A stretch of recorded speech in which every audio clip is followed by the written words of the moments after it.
Hi, I'm Roxy. I've just released a brush set called Roxy Silk Collection. It's a brush pack of painterly style brushes for Corel Painter, and I'm giving it away for free for 1 month from the launch date of this video. So grab it before 20 March 2023. Thereafter, I'll set the price at a few dollars. In this video, I'm going to demo each brush in the set and show you how I use it.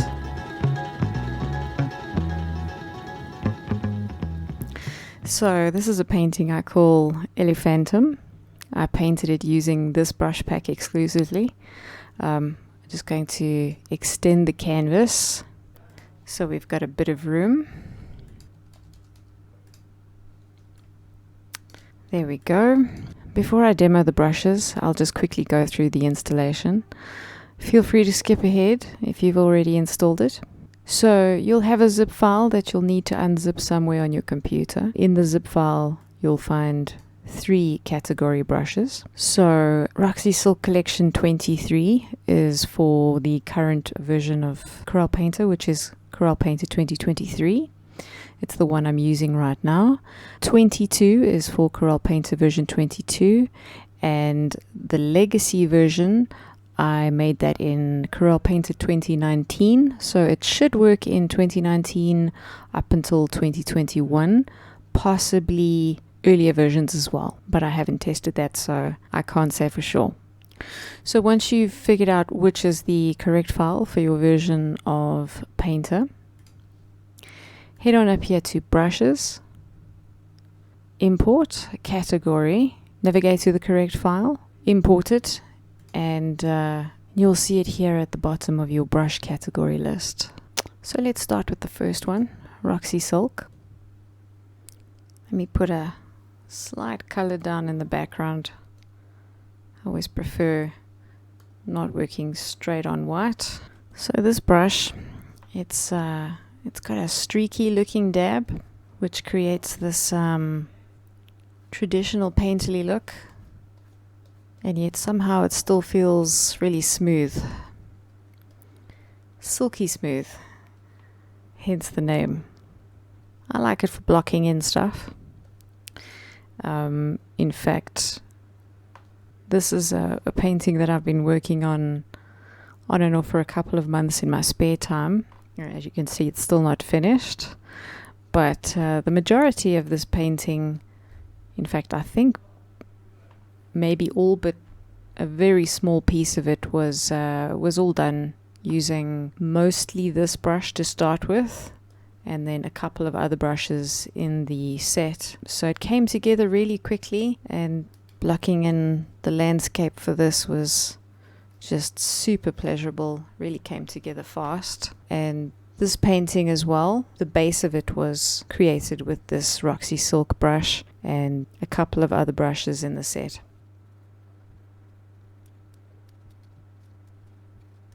You can see if you go over the same spot, you kind of lose that streaky look, but you can also maintain that streaky look by kind of lightly brushing over the page or switching to another color.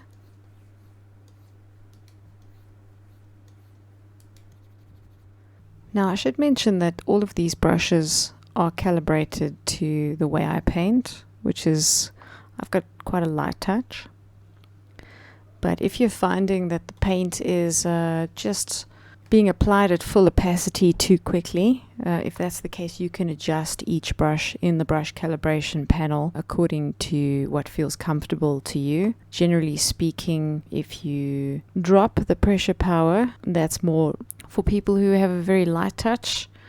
So you barely have to just touch the canvas and you're going full opacity. That's a bit too much, as you can see for me even. I'm barely brushing my brush over the canvas and it's already at full opacity. So I've got mine at 1.8, then I can start off soft and build up to full opacity. But if you're finding that that is already too much for you, you might just want to increase. That's maybe a bit too much. Let's say set it to 2.8, and then it'll take you even longer to build up to full opacity, depending on of course, your pressure. So set it so that it feels comfortable to you. Then I found that although I love this brush, at small sizes I wasn't really that pleased with it. I think it was a little bit too streaky. So what I did was I edited the dab itself to be a little more streamlined.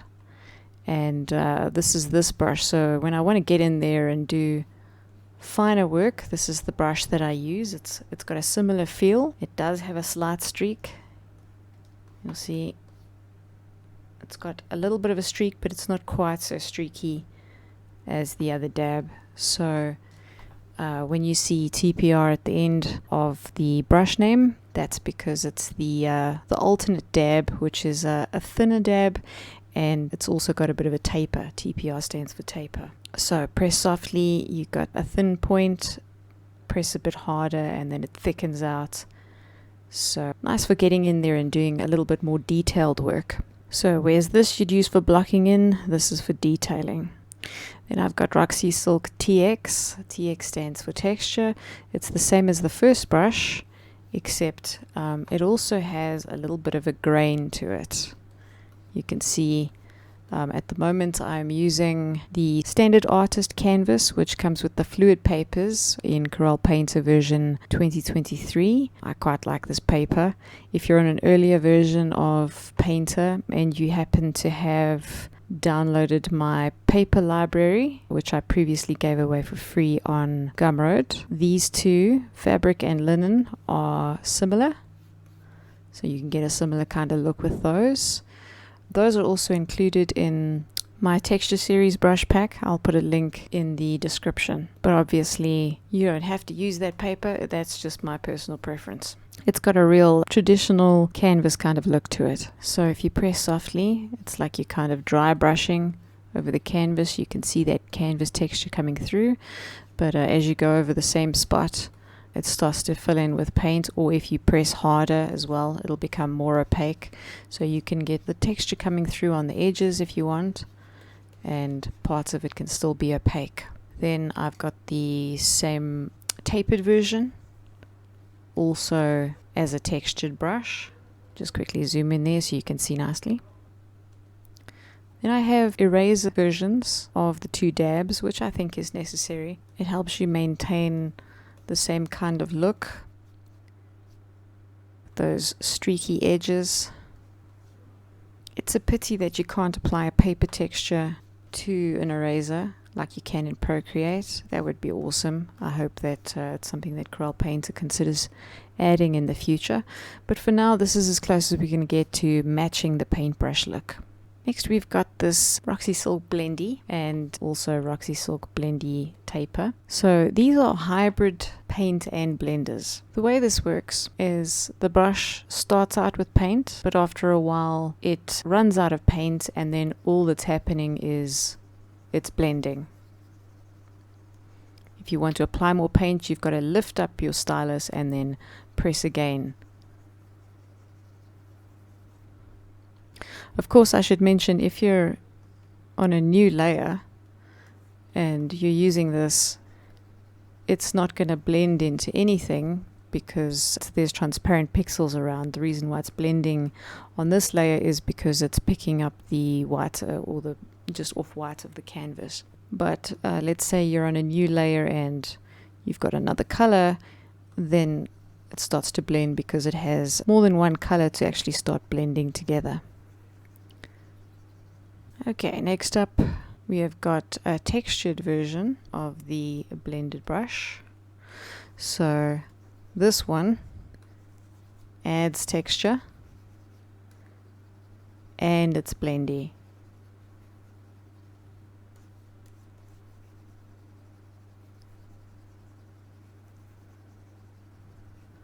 I try to make it work a lot like the kind of brushes that you find in Procreate, and I think it feels quite nice. Of course, there is also the small tapered version. And then next up we've got smear. So this is, it feels like you're painting wet on wet, like like oil painting when you don't wait for the oil to dry. So it applies the paint, but it also smears it around as soon as you come into contact with other paint.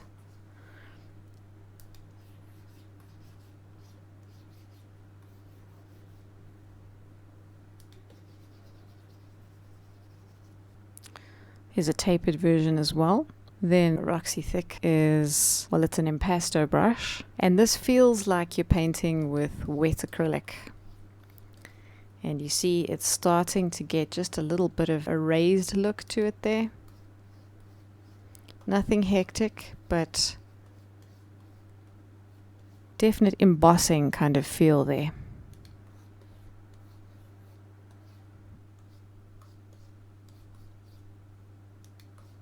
And then we've got the tapered version. It's also got a slight thickness to it.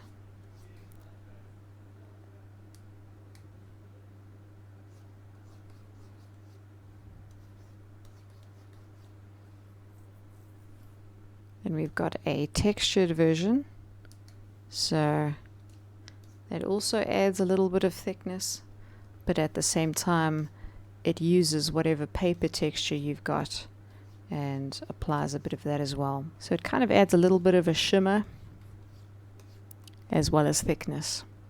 There's the tapered version as well, and then I've got a loaded version, which, as you can see, it's more like oil paint. It's super thick and gloopy, and it feels really therapeutic to use.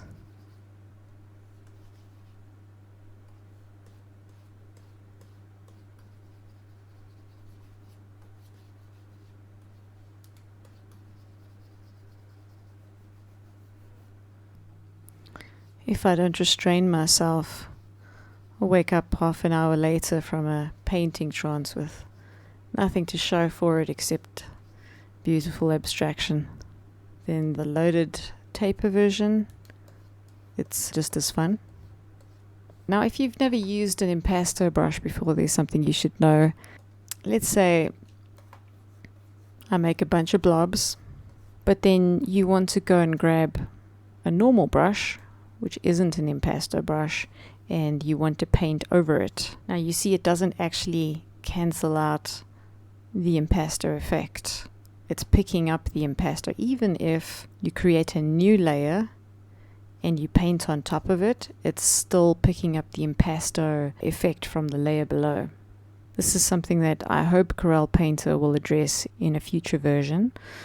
I feel like layers on top should absolutely obscure whatever effect is going on in a layer below. But until they fix that, there are a few workarounds. So I've created this brush called Roxy Silk Leveler. So if I just go back to this layer, what this does is it slowly kind of erodes at the paint and takes that paint away. It's not an eraser. It kind of smears the paint around a little bit, but eventually if you keep going, you're going to get rid of that impasto on that particular area.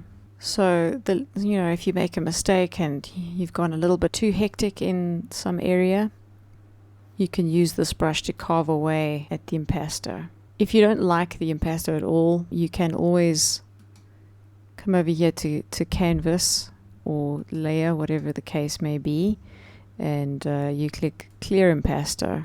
That's like, shit, mistakes were made. And you don't like how it looks, clear impasto, and then you can start again. So that's another option. And then the last option is, because impasto is something that is unique to Corel Painter, in order to work on these impasto layers, the file needs to be saved as a RIF file. So at the moment it's a PSD file. I always work as a PSD file. So if I close this file and reopen it, it, for lack of a better word, rasterizes the impasto effect, and I'll be able to paint over it. But if I save it as a RIF, then that impasto information is retained in the file, and I'll be able to come in and manipulate whatever is there and I won't be able to paint on top of it with normal paint. So that's just a few things to keep in mind if you're new to impasto. I had to learn the hard way. Then I've got this Roxy Silk Carver. It's also an impasto brush, but it cuts into the paint. And what I like to do is I like to set it as a darker color because it kind of accentuates the deepness of the cut. But another option, if you go to your impasto panel, by the way, this layout file here, I have this for free on my Gumroad page. If you're not already using this or you don't want to use this, you can find that impasto panel. You go to Window, Brush Control Panels, Brush Media, Impasto. So you open it there. And when you're on this panel, you can change it to depth only. It was on color and depth. If you change it to depth only, then it doesn't apply paint. It only cuts into whatever is already there. But I like it to apply paint. Then we've got our last impasto brush here is a Silk Embosser. And this is kind of the opposite. It actually raises the paint. If I use it here on an area where there is nothing, you can see it's actually raising the paint. This I've set to depth only. You can obviously set it to color and depth, but I kind of like the idea of being able to just individually carve in something without changing the color information. Or should I say raise, because the previous one was carving. Alright, then we've got third last one, Roxy Silk Sketcher. So this is, well, I like it for sketching out concepts. If you press softly, it's kind of like you're using the flat side of your pencil to shade, but if you press firmly, then the line sharpens up and solidifies, like as if you're using the point of your pencil. So you can get two different effects from the same brush. So I like it for conceptualizing things, and the texture that I like to use in particular with this brush is from my paper library too, Roxy Curly. Let me just zoom in there. You can see it's got a roughness and it feels more like a pencil. And the other thing that this brush kind of does well, let me just show you something quick. If I kind of just roughly map out a letter here,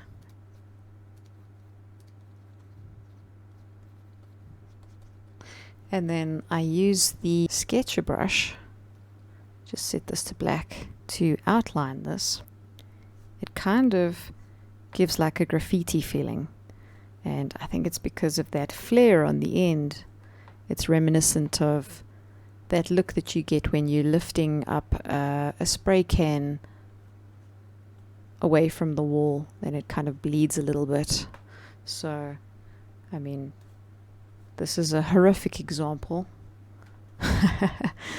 Just a quick sketch, but you can see the possibility. It could be pretty cool for graffiti looking art.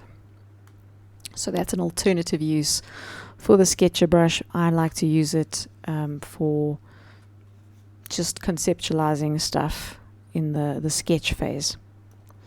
Then second last, we've got the scumble brush. If you're a traditional painter, you'll know what this is for. If not, I'll just quickly explain. Scumbling it's a technique which is essentially dry brushing over another color to create a jagged glaze. So I've just grabbed this lighter color and roughly kind of creating a jagged glaze over the blue. So you can brush this over something and have the underpaint coming through the gaps. That's the purpose of a scumbling brush. But you can use it for whatever as it makes sense for you. But that was why I created it. And then lastly, we've got something that I call chaos. And this not only scatters the strokes, but it also slightly creates a variation on the hue and the saturation of whatever color is picked. So you can very quickly create a noisy background on which you're going to paint something else. It's also particularly nice for foliage. Like, let's say I grab kind of a dark green and map out like a little bit of a bush, then I could maybe go for a little bit of a lighter green, put some sunbursts, or even a lighter green for like even a stronger highlight. And then of course I can go and grab my blendy brush and you know, if the effect was too strong, just kind of blend everything together. And then just before I end off, just want to go over here and show you some of the brushes that I used. So most of it, as I said, I used Roxy Silk, but for the more raised parts, I started out with the loaded brush, slapped some color down, blended some other color into it. You can see how fast this is going. Grabbed some black, kind of carved out a bit of a shape.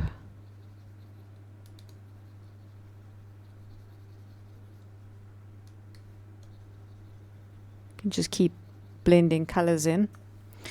And I also used the thick one when it was starting to get maybe a little bit too hectic in some spots.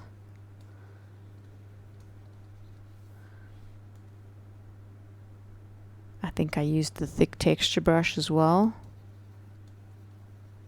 Added a little bit of shimmer here and there. And for these kind of parts of the trunk, I definitely recall using the carver brush to just kind of cut in serrations. Most of this stuff, I think I was using the smear brush. I obviously started out with the normal Roxy Silk and then grabbed the smear brush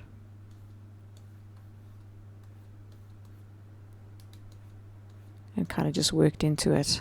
Giving away some secrets, hope you enjoy it. And if you use this brush pack and make anything cool, be sure to @ me on social media so I can like it or retweet it, whatever the case may be. Thank you for watching. Much obliged if you leave a like and subscribe. Until the next one, God bless.